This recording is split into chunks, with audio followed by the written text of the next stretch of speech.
Hola, ¿qué tal? Mi nombre es Diego Moscato y trabajo con la imagen.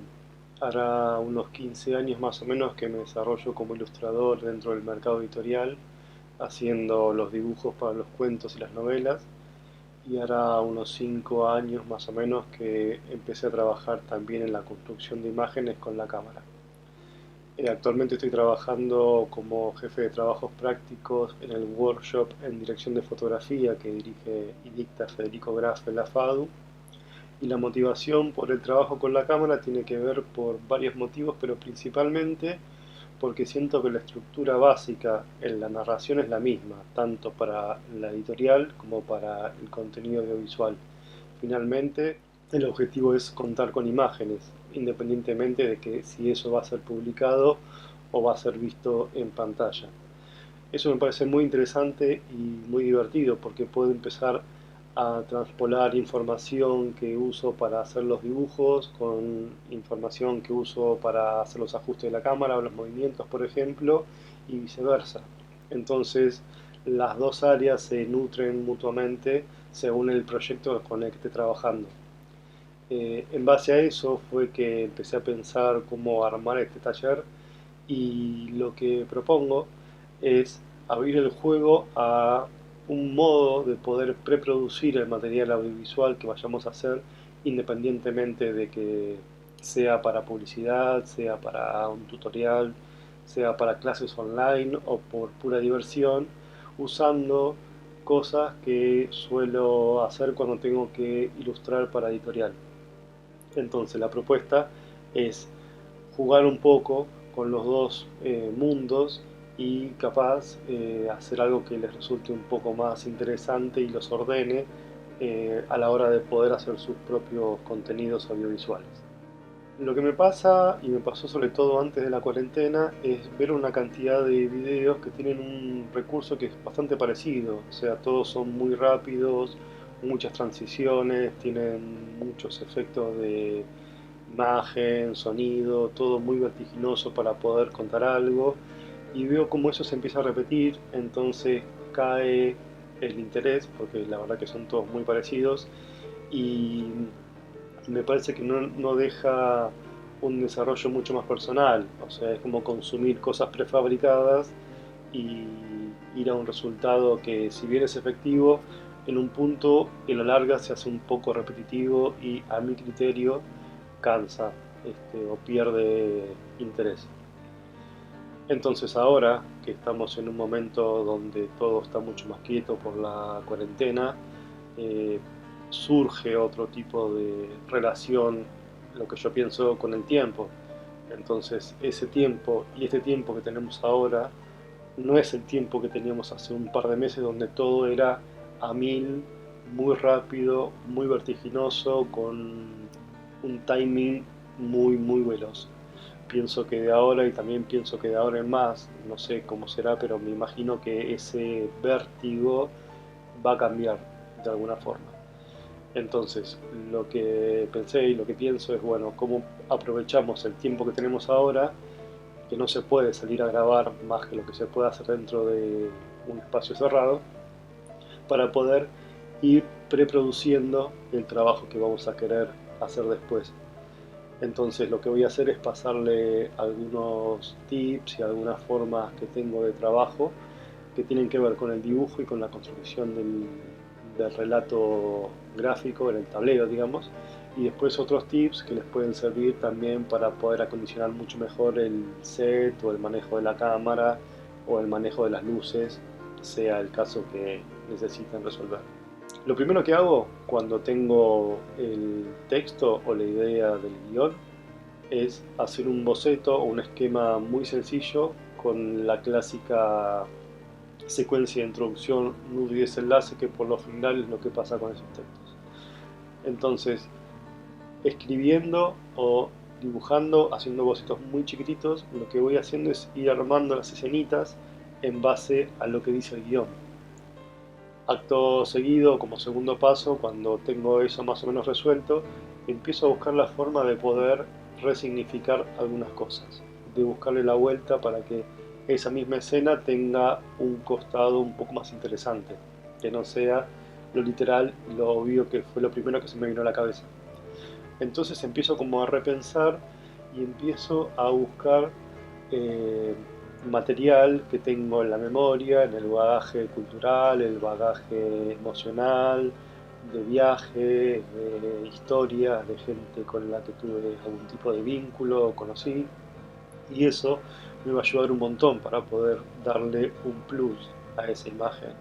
Por ejemplo, si estoy hablando o estoy queriendo hacer un clip que tenga un costado un poco más emotivo o más sensible, en vez de caer en la idea de lo que sería sensible, empiezo a pensar, bueno, en momentos que fueron sensibles para mí y cuáles eran sus características, porque en general todos tienen un recuerdo en la cabeza de algo, y esa sensación, ese olor, esos colores, ese tipo de luz que había en el momento, que es muy probable que no haya sido así, pero el recuerdo que tengo es ese, me puede servir un montón para poder acondicionar esta nueva escena que quiero hacer.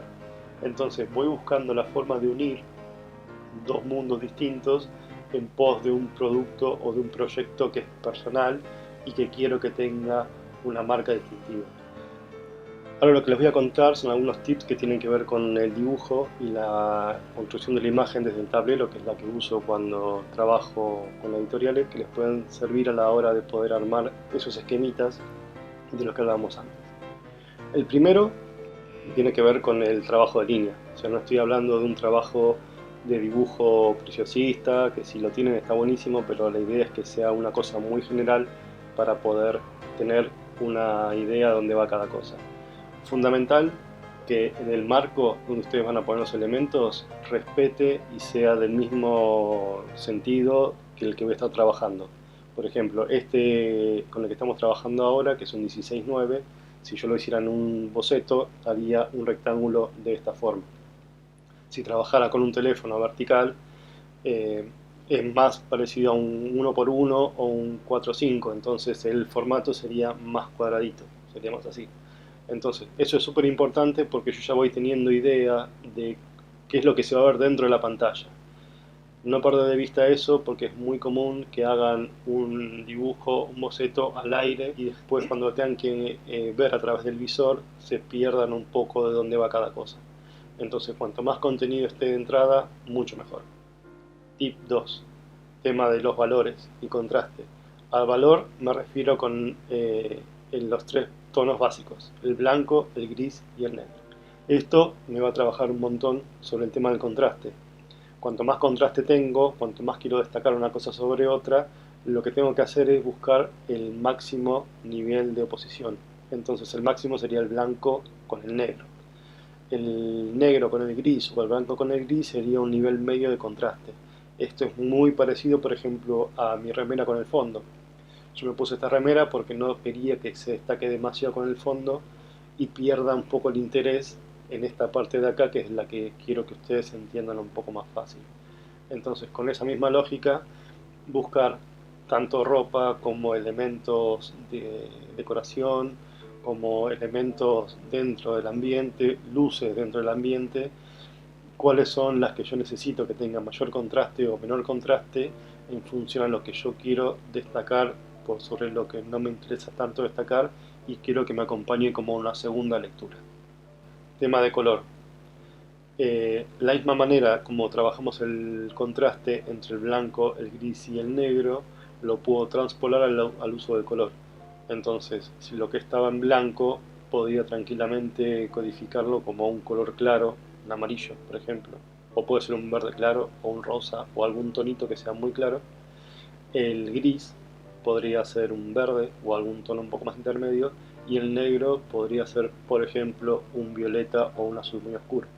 Entonces, cuando yo tengo el dibujo donde tengo los tres manchitas de colores, o las tres manchitas de blanco, gris y negro, que me sirvan para generar ese contraste, yo después tranquilamente a eso lo puedo vestir con ese tipo de color según el tipo de gris con el que yo había hecho el boceto.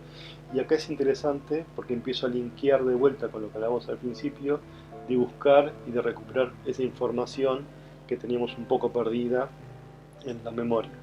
Entonces, si estoy trabajando, por ejemplo, con algún clip, en donde quiero apelar a lo emotivo, supongamos, en vez de poner los colores que supuestamente se asocian con la alegría o con la emoción, podría buscar qué fue algo emotivo para mí y tratar como de recordar qué color tenía eso, o qué tono, si era muy gris, si era muy saturado, si era muy brillante o más opaco.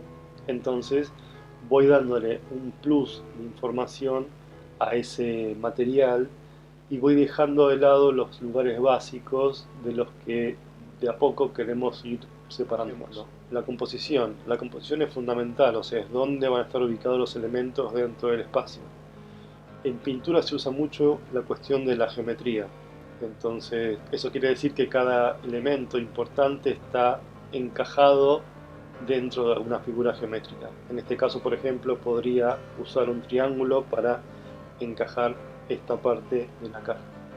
O podría tener un rectángulo si voy tomando el espacio que me llega del fondo. Entonces, si quisiera, por ejemplo, darle un poco más de intención a una escena, lo que me conviene es que el elemento más importante, cuando yo lo vea en el plano, pueda dibujarlo con algunos elementos extras, alguna figura geométrica que me lo encaje. Entonces, eso va a hacer que la imagen no se me pierda, que no pierda peso, que esté bien equilibrada. Y ese encaje, esa geometría, se puede usar de mil formas distintas. Puede ser con elementos que me hagan la figura geométrica, puede ser con colores, puede ser con luces. Acá la parte creativa depende muchísimo de ustedes. Otra cuestión tiene que ver con la perspectiva. En general uno tiende a pensar que la perspectiva es por un punto de fuga en donde va la línea al infinito, pero hay muchas formas distintas de hacer perspectiva. Si tenemos un lugar muy cerrado y no tenemos punto de fuga, o sea, no hay diagonales, como podría ser por ejemplo en este cuarto, lo que podría hacer para generar una perspectiva es diferenciar los planos por colores, diferenciarlos por tamaño, diferenciarlos por forma, diferenciarlos por temperatura de color, diferenciarlos por saturaciones. Entonces me olvido de la perspectiva del punto de fuga y empiezo a buscar separar los elementos por estas cuestiones que hablamos recién. Tranquilamente podría darle una luz fría a todo el fondo y levantar mucho más la luz cálida, y ya eso me genera una perspectiva, me genera una separación de planos. Entonces aprovechen mucho la creatividad, aprovechen mucho lo que tienen a mano y busquen la vuelta para poder construir aquellos elementos que les faltan, si no pueden llegar a alquilarlos o a conseguirlos por otro lado. Ahora paso a comentarles algunos tips que tienen que ver con la parte de la imagen detrás de cámara. Es súper importante el manejo de la luz. Entonces, por lo general les conviene tener una luz principal. Esa luz principal siempre da a dar una cantidad de sombra, y esa sombra ustedes la pueden ir trabajando con un rebote. ¿Qué quiere decir? Que le pueden poner del lado opuesto una cartulina o algo que rebote un poco de luz, y ese rebote también puede tener un poco de color. O sea, por ejemplo, si usan un celofán, si usan un aluminio, esos que vienen de la comida, si usan alguna bolsa metálica que tenga un color medio doradito, lo que va a hacer es que esa luz que rebota tenga un color y rellene un poco las sombras que estaban oscuras. Con ese juego van a poder enriquecer muchísimo más la imagen y le van a dar una vista mucho más limpia y mucho más clara. Otra opción también tiene que ver con el manejo del movimiento de la cámara. Si ustedes tienen un gimbal o tienen algún tipo de sistema de estabilización, está genial. También se puede estabilizar en postproducción con Premiere, por ejemplo, o con After Effects. Tienen un estabilizador de imagen que eso hace que la imagen esté mucho más quieta. Y también, de vuelta, viene la parte creativa. Ellos, por ejemplo, si están trabajando con un teléfono celular, no tienen cámara, lo tienen solamente con la mano, bueno, una forma de poder estabilizarlo sería pegárselo en el pecho o pegárselo en algún lado donde tengan mucho control del movimiento. Entonces, cuanto más aprovecho el cuerpo y uso las piernas para estabilizarlo, va a ser mucho más efectivo.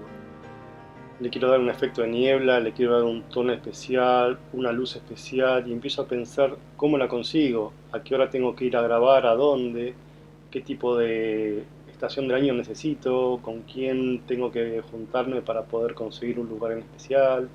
Y ahí se empieza a abrir un montón de opciones que nacen desde la preproducción, desde el bocetado previo, desde la escritura previa, desde todo ese trabajo de reconexión que hay con el bagaje interno, y eso empieza como a abrirse. Es como una especie de canilla que se abre y se abre y se abre, y le va a dar un montón de opciones y un montón de dudas y cuestiones para poder resolver, que creo que va a ser mucho más interesante todo el proceso y el trabajo final.